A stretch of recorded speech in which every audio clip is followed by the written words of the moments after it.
गेल्या 10 वर्षात देश अधिक सुरक्षित, भाजपच्या राष्ट्रीय अधिवेशनामध्ये अमित शहांचं प्रतिपादन।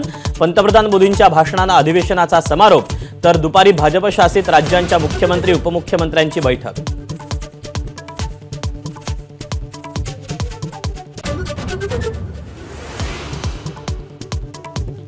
अमित शहांची अधिवेशनातून सोनिया गांधी, शरद पवार, उद्धव ठाकरेंवर टीका। इंडिया आघाडीतील प्रत्येक नेत्याचं लक्ष आपल्याच कुटुंबातील सदस्यांवर, शहांचा हल्लाबोल। आग्रा किल्ल्यात शिवजयंती साजरी करणार, सांस्कृतिक मंत्री सुधीर मुनगंटीवार यांची माहिती।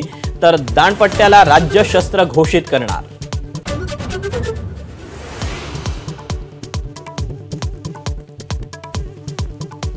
संसदेत मुद्दे मांडण्यासाठी आम्हाला जनतेने निवडून दिलं, भाषण करण्यासाठीच संसद असते, सुप्रिया सुळेंचं अजित पवारांना प्रत्युत्तर।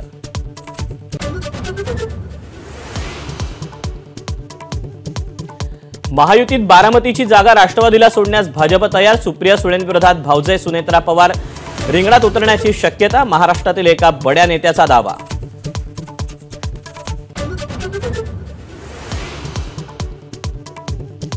22 आणि 23 फेब्रुवारीला उद्धव ठाकरे बुलढाणा दौरा करणार, बुलढाणा लोकसभा मतदारसंघात ठाकरे 10 सभा घेणार।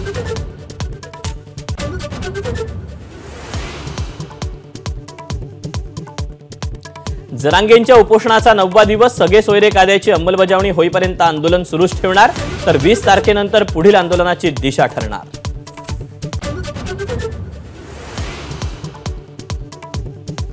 मध्य प्रदेशचे ज्येष्ठ काँग्रेस नेते कमलनाथ भाजपच्या वाटेवर असल्याची चर्चा, 10 ते 12 आमदारही सोबत जाणार असल्याचा दावा।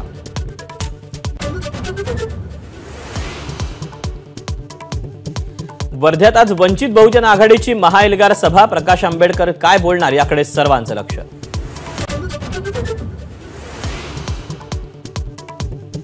महाराष्ट्रात नवीन 224 महसूल मंडळात दुष्काळ सदृश्य परिस्थिती, शासनाकडून सवलती आणि उपाययोजनांचा GR जारी।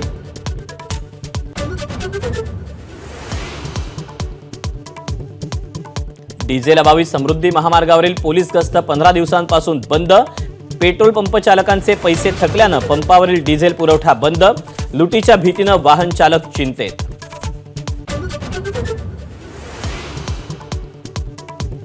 छत्रपती संभाजीनगरमध्ये आरोग्य अधिकाऱ्यांकडूनच रुग्णांची लूट सुरूच, तक्रारदाराकडून ऑडिओ क्लिप व्हायरल, ऑडिओ क्लिपची एबीपी माझा पुष्टी करत नाही।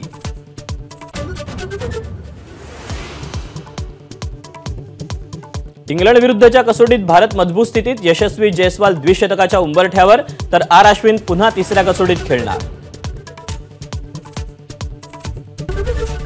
एबीपी माझा, उघडा डोळे बघा नीट।